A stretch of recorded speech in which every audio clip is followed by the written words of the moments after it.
Det næste spørgsmål, jeg godt kunne tænke mig at stille jer, det handler omkring det her, også noget jeg spurgte om i oplægget, omkring den her organisering af den her deltagelse. Altså, der er lidt forskellige meninger om, er det slut med Foreningsdanmark, eller er det en videreførsel? Jeg tror ikke, det er slut med Foreningsdanmark. Jeg tror bare, at der skal en masse supplementer til. Altså, jeg tror, der er rigtig mange, der fungerer rigtig godt i Foreningsdanmark, og hurra for det, og det skal de bare have lov at blive ved med. Men jeg tror, vi er rigtig mange, der, inklusive mig selv, så derfor kan jeg lige tale på egne vegne, har enormt meget lyst til at engagere os meget mere i samfundet, være med i alle mulige ting, men hvor vi bare ikke rigtig fungerer så godt i den måde, traditionelle foreninger fungerer på. Og det kan enten være, fordi vi ikke er specielt glade for generalforsamlinger og alt muligt andet vedtægter og sådan noget, hvor vi bliver lidt trætte i øjnene, men det kan faktisk også være et spørgsmål om, hvordan vores hverdag er struktureret. For mit eget vedkommende har jeg ofte en time, en måned, en dag, en gang imellem, jeg godt kunne bruge til et eller andet, og jeg rigtig gerne vil gøre noget ved, men det betyder ikke, at jeg om 2 år stadigvæk kan sidde i bestyrelse et eller andet sted. Så det der med, om man kan ligesom lave nogle mindre ting, jeg kan bidrage med her og nu, og er med til at gøre en forskel, og så kan bidrage næste gang, jeg har noget igen. Det tror jeg, der ligger rigtig meget i. Jeg tror, der ligger et meget stort uudnyttet potentiale hos de fleste danskere i, at vi får puljet de der ting, i stedet for at det bare løber ud i sandet. Ja, jeg er meget enig, tror jeg, i virkeligheden. Altså, jeg mener også, det er både og. Men jeg mener også, at Foreningsdanmark... Altså, jeg synes, det er sindssygt vigtigt, at vi holder fast i, at det er en tradition, som ligesom har været i Danmark i virkelig, virkelig mange år. Og det er en grundlæggende del af den måde, vi bliver dannet og socialiseret ind i den demokratiform, vi har i Danmark. Så jeg tror, at det er rigtig vigtigt, at vi stadig har altså foreninger, og at folk har den måde at indgå i et fællesskab på. Fordi for mig er foreninger i virkeligheden mere lige med fællesskab, end det der sådan individuelle projektmageri, ikke? Men jeg tror også, vi skal have begge dele. Også fordi det er sindssygt vigtigt, det der med, at noget bobler op, fordi der er en sag. Altså et godt eksempel er jo det her med kirkeasyl og så videre, som lige pludselig bliver en sag, der står sindssygt stærkt, kører i nogle måneder, et halvt år, og så nedlægger foreningen sig selv, fordi så var sagen der ikke længere. Selvfølgelig skal der være sådan nogle ad hoc ting og sådan noget, men Foreningsdanmark har stadigvæk en rigtig vigtig rolle at spille, tror jeg. Og så er det så en kæmpe udfordring for Foreningsdanmark at gøre det spændende og attraktivt og interessant, også for unge mennesker, at være en del af netop en bestyrelse og generalforsamling og alle de ting. Eller i hvert fald eller lave om på de konstruktioner for, hvordan en forening skal være opbygget. Altså, noget af det, vi snakker om her, er jo tid igen og igen, ikke? Uden nødvendigvis lige at sige det.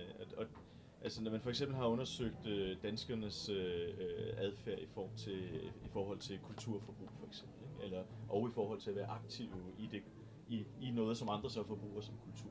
Så når man har lavet de undersøgelser, så har man fundet ud af, at det ikke er faldende. Engagementet er ikke faldende.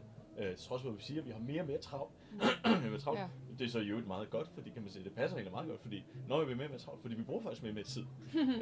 Så det fører ikke til, at jeg har så travlt, så jeg gør ikke noget. Jeg føler, at jeg har så travlt, fordi jeg rent faktisk bruger mere tid på noget andet, end jeg gjorde før. Det vil sige, at jeg bruger tid på flere ting. Og der er selvfølgelig noget der bliver væsentligt, og som på den ene side så tilbyder mange af de foreninger, og foreninger er jo sindssygt mange ting, altså man kan næsten ikke sige det her Foreningsdanmark, altså utrolig mange forskellige niveauer. Men de tilbyder jo noget, som nogle gange er et frirum. Altså ofte går folk ind i det her for at få et frirum, og et frirum det er jo noget med en udstrækning af tid, hvor man føler, at okay, det jeg laver her, det står jeg ikke til regnskab for. Så min tid er blevet sat fri, fordi jeg skal ikke levere noget bestemt. Jeg skal ikke opnå noget bestemt. Jeg skal ikke have en bestemt kompetence ud af det her. Jeg får et frirum, en glæde, som sagtens kan være fagligt funderet osv. Altså, men jeg behøver ikke nødvendigvis få et diplom til sidst. Det kan man måske i nogle andre sammenhænge. Altså, og så kommer der jo et andet spørgsmål, når man snakker om tid, det er effektivitet. Altså at mange af de sammenhænge, de er jo så også kommet til i nogen grad, det tør jeg godt sige, jeg har lavet nogle store undersøgelser af nogle af de der folkeoplysningsområder for eksempel, at de kommer til at hvile lidt for meget på laurbærrene i forhold til netop at skabe det frirum. Altså falder deres effektivitet. Altså de bliver mindre gode til at gøre det simpelthen med tiden. De får svært ved at udfordre sig selv. Så ligger der udviklingspuljer i kommunerne og sådan noget til, at de kan udvikle sig selv, men de bruger dem ikke. Altså, de når slet ikke dertil. Altså, så der er noget, vi skal alle sammen skal ind og arbejde med i de der foreninger på kryds og tværs af stor og små osv., som egentlig også handler om effektivitet. Altså evnen til at løse og komme videre, blive bedre til at løse det, vi virkelig gerne vil løse i foreningen. Jeg tror sådan set også, jeg er meget enig i det, I siger. Altså fordi, jeg vil vende tilbage til det med det relationelle. Michael Geegan, min ven der, han siger, life is not meetings, life is meeting. Det er mødet, det er relationen, det er det, der er i centrum. Og der er jo selvfølgelig en tendens til, at når vi har et modent Foreningsdanmark, et modent foreningsliv, jamen så vil vi også have nogle modne organisationer, som på nogle måder bliver mere inficeret af enten en bureaukratisk kultur eller en markedsbaseret kultur. Så det er klart, at det pres sker, og det vil ske, og det er jo også det, som management-litteraturen vil sige, ikke? Altså mature organizations. Så det pres har vi selvfølgelig, og det betyder også, at der er en masse af de her foreninger, som vi har i dag, som er store og stærke, og som også har en størrelse, der gør, at de netop kan skabe store forandringer. Og jeg synes også, gør det. Også fornyer sig på alle mulige måder. Det er ikke noget, vi ser så meget måske, men faktisk forsøger at gøre mange af de her ting. Men de skal gøre endnu mere, og det er også derfor, jeg tror sådan set, også som vi siger, det er både og, ikke? Altså vi skal have fastholdt de stærke organisationer, vi har, som kan skabe store forandringer, og så skal vi understøtte den nye underskov af mere fleksible foreningsorganisationsformer, hvor man netop måske kortvarigt kan være med i et projekt og løse en udfordring, og så gå videre til noget andet. Så det er enig med os, men jeg synes sådan set, det her termerne ser det på en meget god måde, som man siger, det handler jo sådan set om mødet, og det forsvinder nogle gange, når de bliver så modne og byråkratiske som nogle af de organisationer. Ja, og det samme gør jo egentlig også ofte oplevelsen af frirum. Jeg er helt enig, det er jo det, der tiltrækker, men hvor det hurtigt ender med at blive det der med, at man så bare ikke føler, det er frit, og man ikke får det, man kom for, og så er der mange, der bare bliver afskrækket og aldrig vender tilbage til at gøre noget frivilligt eller deltage aktivt, og det er det, der er for ærgerligt. Altså derfor, der skal lige... Hvis ansvar er det, nu siger du det der med, at det skal understøttes, den der underskov. Hvem er det, der skal understøtte den? Hvem er det, der skal skabe det her? Jamen altså, vi diskuterer, normalt der er det jo vækst. Det er vækst, vi skal diskutere. Og der har man altid fast betegnet, det er rammebetingelserne. Rammebetingelserne skal være til stede, for at vi kan drive vækst i samfundet. Det er det, staten skal gøre. Og jeg er ikke tilhænger af den mere radikale at sige, at et hvert initiativ, som er støttet af staten, er forkert eller dårligt. Så jeg er ikke tilhænger af, at vi skal få staten fuldstændig ud af det. Jeg tror godt, staten kan understøtte med nogle rammebetingelser. Og det er jo også, synes jeg, det man hører fra de folk, som er frivillige professionelle, ikke? Som siger, at der skal nogle muligheder til, at der skal være en ny måde at lave nogle af de her projekter til. Og nogle af dem vil jo være, når vi skal løse samfundsmæssige problemer via civilsamfundet, så vil de jo også stadigvæk have en offentlig finansiering. Så det hele, vi skal sikre rammebetingelserne i orden. Og skal vi sige, der er jeg nok ikke den bedste til at sige præcis, hvad er det, der skal til. Det tror jeg, der er andre, der er bedre til mig. Men helt klart, at staten skal spille en rolle, og staten skal være med til at sikre rammebetingelser og sørge for, at det bliver nemmere at drive frivillig virksomhed. I virkeligheden meget af det, vi skal gøre, er at fjerne ting, som jeg sagde, at kende sin egen utilstrækkelighed. Men endnu mere kan sagtens ske. Jamen det er jeg enig i, og jeg er meget enig i det der med, at lige nu der har vi nogle rammebetingelser, der gør, at for eksempel at få støtte fra kommune eller stat, der skal du være organiseret som en forening, og du skal have vedtægter, og du skal have en årlig generalforsamling, og du skal have en bestyrelsesformand og alle de der ting.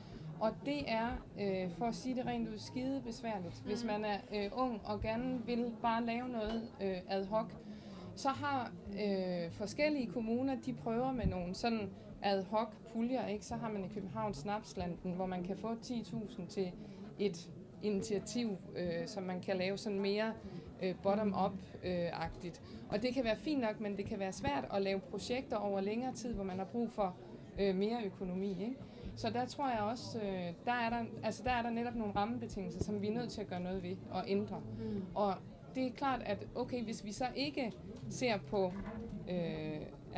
generalforsamlinger og vedtægter osv., hvad er det så, vi ser på? Altså, og så er vi egentlig tilbage til den med tillid, og at vi er nødt til at have tillid til, at folk bruger de penge, vi giver dem, til det, de synes er det rigtige. Altså, og at det også er rigtigt for nogle andre end dem selv. Og at det netop ikke bliver et kontroltyranni, hvor alting skal dokumenteres og så videre bagefter, ikke? Ja, for en del af problemet er netop også, at mange af de her puljer, i virkeligheden både det, som staten giver, og også det, som mange fonde giver, at det er opstart af projekter. Ja. Så du får penge til at lave noget i 2-3 år, og så hvis du rent faktisk beviser og selv at det virker, og du selv laver en eller anden dyr evaluering, så er det alligevel ikke. Så er der ikke midler til at fortsætte. Nej. Sådan det der. Ja, lige præcis. Det er jo meget sjovt, fordi når du så snakker om relationer, altså, så bringer det jo sådan nogle egentlig efterhånden lidt gamle begreber. Ikke fordi du er gammel, men altså, jeg er faktisk ældre end dig, nemlig. Om økonomisk i forhold til kulturel og social kapital. Ikke? Altså, at relationer måles i social kapital. De måles ikke nødvendigvis i økonomisk kapital. Og det har vi jo snakket om i lang tid. Men det vi ikke har gjort, det er så at sige, hvordan ser det vækstbegreb ud, der knytter sig til det. Det kan ikke måles på samme måde som den økonomiske kapital, men vi er nødt til at finde et andet vækstbegreb. Så jeg vil sige, en af de ting, der skal til, som måske er sådan lidt abstrakt, kan man sige, men bliver jo konkret lige snart vi går i gang og prøver at gøre det, det er at udvikle nye vækstbegreber. Ikke for at afvikle det vi har, men for at føje til, og dermed skabe nye muligheder. Så flere vækstbegreber. Og det er jo også det, man arbejder på. Altså, den franske regering under den forrige præsident satte jo et stort projekt i gang, at der skal udvikles et alternativ til BNP. Altså, vi skal måle det på en anden måde, og de sociale faktorer skal spille meget mere ind. Så det er jo sådan set også noget, der er i gang, og der er jo, jeg tror, det er Stiglitz, som er i gang med at arbejde på sådan et projekt. Ikke? Så, kom. Ja, jeg synes, der er god grund til, altså på den front, egentlig at have sådan en rimelig god tillid til det, der er i gang med at ske en masse steder. Ja. Det er nogle andre problemer, vi har, som måske når smadres mentalt. Det er også der, vi som siger, er så interesseret i at bakke så meget op om civilsamfundstanken. Vi skal passe lidt på, fordi hvorfor er det nu, at man kommer i centrum? Nu vi står i en økonomisk krise, og så bliver man sgu lige pludselig relevant. Hvorfor var man det ikke før? Altså civilsamfundets potentiale er der ikke nu. Det har altid været der, det vil altid være der. Det er ikke afhængigt af en krise. Så det, altså man skal selvfølgelig være glad for, når man kommer i centrum, men man skal også være lidt varsom med hvem der er ens nye venner i en given situation. Og hvor længe er de det? Og hvor længe er de det?